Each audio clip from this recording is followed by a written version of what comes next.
Hey everyone, Liam from Solitude here, and everyone's favourite controversial Australian band, Sticky Fingers, just dropped a bombshell in this podcast interview with friendly Jordies.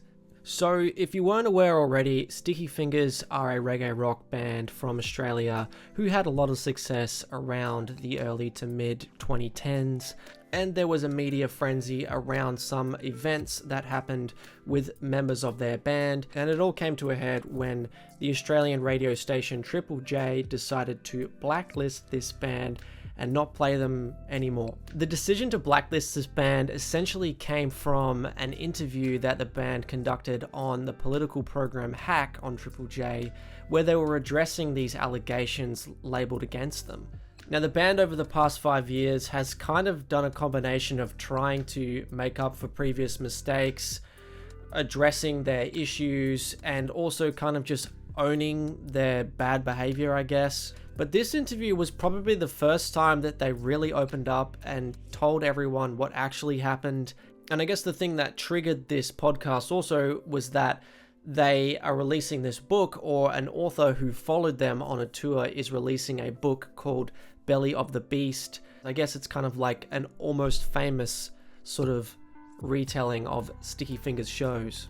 So they started talking about that initially, but then they led into what is obviously one of the biggest talking points when it comes to this band, that being the allegations labelled against them and the Hack interview that had them blacklisted from Triple J. So a couple of points that I found really interesting that I didn't know about until I listened to this podcast was that, number one, they actually hired a guy to come and give them media training, especially Dylan, who is not very comfortable in front of a microphone or being interviewed.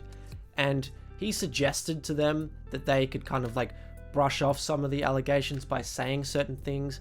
And apparently he actually said that, maybe if you want to brush off the fact that you're kind of like a bit of a larrikin, you could say boys will be boys. I guess in a way you could say that, it wasn't necessarily Dylan's fault that he said boys will be boys. When Dylan was asked these questions, he actually had a sheet of paper in front of him of go-to things to say, and boys will be boys was one of the things on there. And it was extremely poorly timed when he said that, and it definitely came across as them, not accepting their actions and just saying, well, who cares? I'm a boy, I can just get away with it. They then said that they could physically see Tom Tilley look over to the producers and everyone's eyes light up when this was said.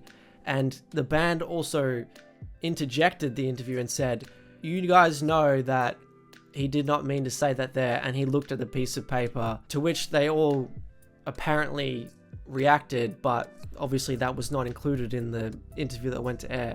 Which brings us to the next point, in that it was highly edited.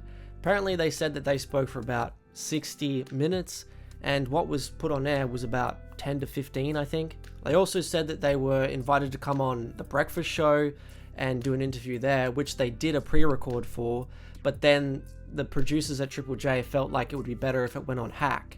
So they had to redo the entire interview for Hack. They also said that after the interview was completed, they addressed the things that Dylan said, and I think he realized that he had said some things that didn't really come across very well.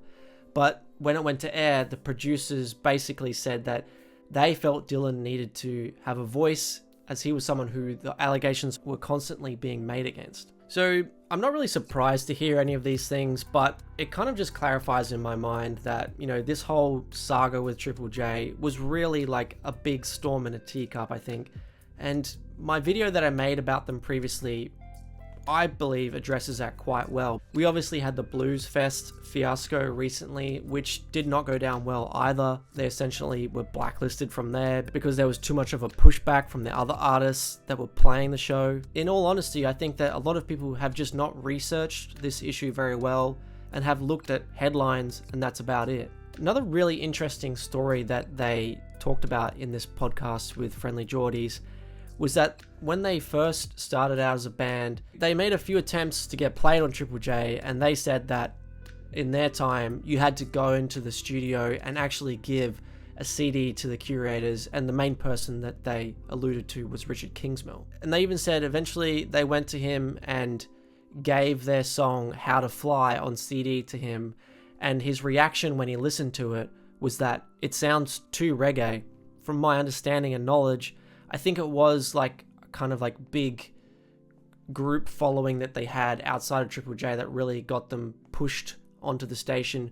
Kind of like my video, the Spacey Jane Blueprint. I think that kind of happened to them as well. They just got so big that Triple J really couldn't ignore them anymore, and they got voted into Hottest 100s. But I think it's just super ironic that at the time, Richard Kingsmill's reaction was, it sounds too reggae, and 10 years on, it's like every second indie rock band now is putting like reggae vibes into their song. The whole mindset of music can change with, fashions and trends.